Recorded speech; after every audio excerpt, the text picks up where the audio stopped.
आप देख रहे हैं बेधड़क खबरें। नमस्कार, मी प्रियंका बने आणि आपण पाहतात बेधडक खबरे. सध्या आपण प्रभाग 11 मध्ये आहोत आणि आपल्या सोबत प्रभाग 11 मधील भारतीय जनता पार्टीचे उमेदवार सचिन डोंगरेजी आहेत. सचिन डोंगरेजी जे आहेत यांचं नेतृत्व लोकांच्या मध्ये काम करणं आणि नेहमीच जनतेसाठी तत्पर राहणं हे आहे. त्यावेळी जे आहे अपक्ष उमेदवार होते, काही कारणास्तव जे आहे जिंकून हरल्यासारखं झालं होतं. पण यंदा त्यांची रणनीती काय आहे हे त्यांच्याकडूनच जाणून घेऊया आणि चर्चा करूया त्यांच्याशीच. सचिन डोंगरेजी, काय सांगाल? प्रभाग 11 मधून भारतीय जनता पार्टीमधून तुम्ही उमेदवार आहात. 15 तारखेला निवडणुका आहेत. निवडणुकासाठीचं तुमचं या वर्षीचं विजन काय आहे? निवडणुकीसाठी माझं विजन, मी आधीच माझ्या मायबाप जनतेला, मतदार राजाला माझा एक अहवाल दिलेला आहे आणि त्याच्यासोबत माझं एक वचन, हे वचननाम्यातून दिलेलं आहे. प्लीज मी सर्वांना विनंती करतो, एकदा ते वाचून घ्या. सचिन डोंगरेजी, मागच्या वेळी तुम्ही अपक्ष उमेदवारीमधून उभे होतात आणि काही कारणास्तव थोड्या मतांमुळे जे तुमचा पराभव झाला होता. आता जी सध्याची परिस्थिती आहे तेच मैदान आहे, तोच खेळ आहे. पण यावेळीची रणनीती तुमची कशी असणार आहे? कसं आहे, गेल्या टायमात मी जिंकून हारलेला व्यक्ती आहे आणि ते 9 मताचा जो पराभव आहे, ठीक आहे, आम्ही स्वीकार केला.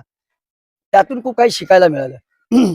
फरक एवढाच आहे ताई, की गेल्या टायमात मी अपक्ष होतो, कुठल्या पक्षात नव्हतो आणि जेवढे पण पक्ष होते ते माझ्या विरोधात होते.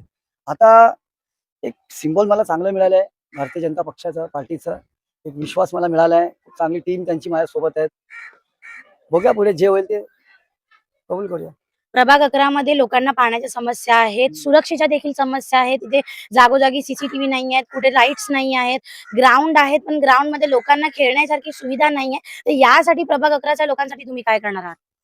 ह्याच्यासाठीच तर मी निवडणुकीला उभा आहे ना. गेल्या सगळ्या गोष्टी झाल्यात असतात चांगल्या, तर मी का उभा राहिलो असतो? त्या सगळ्या क्लिअर करायचं. माझ्याकडे चांगले प्लॅन आहेत, माझ्याकडे माझा प्रामाणिकपणा आहे, माझ्याकडे प्लॅन आहेत, मी करू शकतो. माझ्याकडे विजन आहे, 101% करू शकतो आणि इमिजिएटली करू शकतो. भारतीय जनता पार्टीने तुम्हाला एक ही संधी दिली आहे. या संधीचं सोनं तुम्ही येणाऱ्या दिवसांमध्ये कसे करणार आहात? सोनं म्हणजे बघा, भारतीय जनता पार्टी मी आता जस्ट जॉईन झालोय, जास्त वेळ झालेला नाही, जेमतेम 2-3 महिने झालेत. मला तो पक्ष आवडलाय, त्यांची काम करायची पद्धत, खूप काही गोष्टी आहेत ज्या मला आवडल्यात, म्हणून मी तिथे जॉईन झालो आणि त्यांनीही माझी क्षमता पाहिली आहे, माझी कॅपॅसिटी पाहिली आहे. त्यांनी मला असंच नाही घेतलंय. भारतीय जनता पार्टीमध्ये या सचिन डोंगरेचा प्रवेश असा सहज नाही झालेला आहे. 8 वर्ष मी संयम ठेवलेला आहे. 8 वर्ष त्यांनी माझी वाट पाहिली, माझी क्वालिटी पाहिली, माझ्या कामाची पद्धत पाहिली, सगळं काही पाहिलं आणि त्यांनी माझ्यावर एक विश्वास टाकलाय. तर माझ्यावर एवढा मोठा विश्वास ते आमदार नरेंद्र मेहता साहेबांनी टाकलाय, तर मी नक्कीच सोनं करून दाखवेल. त्यांचा विश्वास फेल नाही जाऊन देणार, जिंकून राहणार. सर, मी मुंबईकर म्हणून तुमची जी ओळख होती आणि आता प्रभाग क्रमांक 11 मधील लहानातला लहान मुलगा आणि मोठ्यातला ज्येष्ठ माणूस तुम्हाला सच्चा म्हणून बोलवत आहेत. लोकांचं जे भरभरून प्रेम आणि आशीर्वाद भेटतोय, काय सांगाल? हे जे प्रेम आणि आशीर्वाद आहे, हा येणाऱ्या निवडणुकीत दिसून येणार आहे? मी मुंबईकर मी मुंबईकर. खरं तर हे माझ्या सँडविचच्या स्टॉलचं नाव आहे. मी 14 वर्ष रस्त्यावरती सँडविचचा धंदा केलेला आहे, त्याच्यामुळे मी ते नाव जपलंय, कारण ती माझी खरी ओळख आहे. मी या जनतेकडनं मी खूप पैसे कमवले, त्याच्यावर एक सँडविच लोक 1-1 तास उभे राहायचे माझ्याकडे. मी मस्त, मला आठवतात माझे दिवस, पण ते नाव ठेवलंय.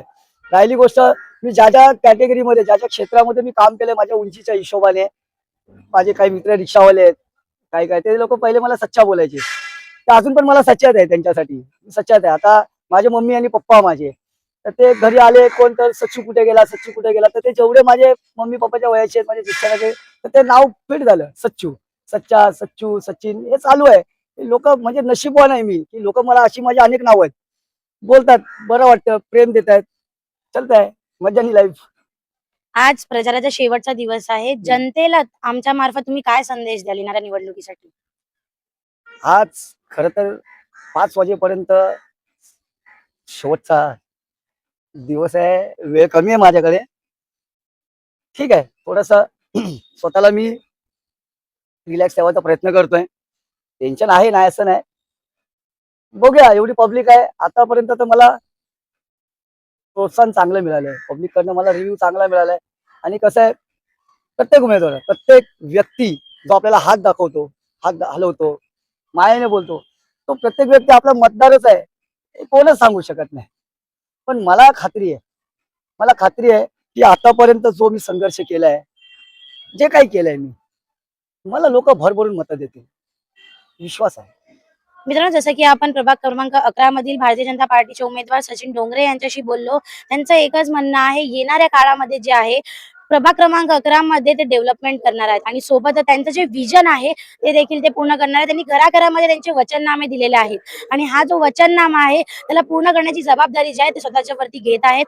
आणि सोबतच त्यांनी प्रभाग क्रमांक 11 मधील नागरिकांना असं आवाहन केलंय की 15 तारखेला जाऊन जे आहे मतदान नक्की करा आणि त्यांना जे आहे भरघोस मतांनी जिंकवा. मित्रांनो, या पूर्ण विषयावरून आपल्याला काय वाटतं नक्की कमेंट करून सांगा आणि पाहत राहा बेधडक खबरे. मी प्रियंका बनिया, कॅमेरा पर्सन गौरी पवार सोबत.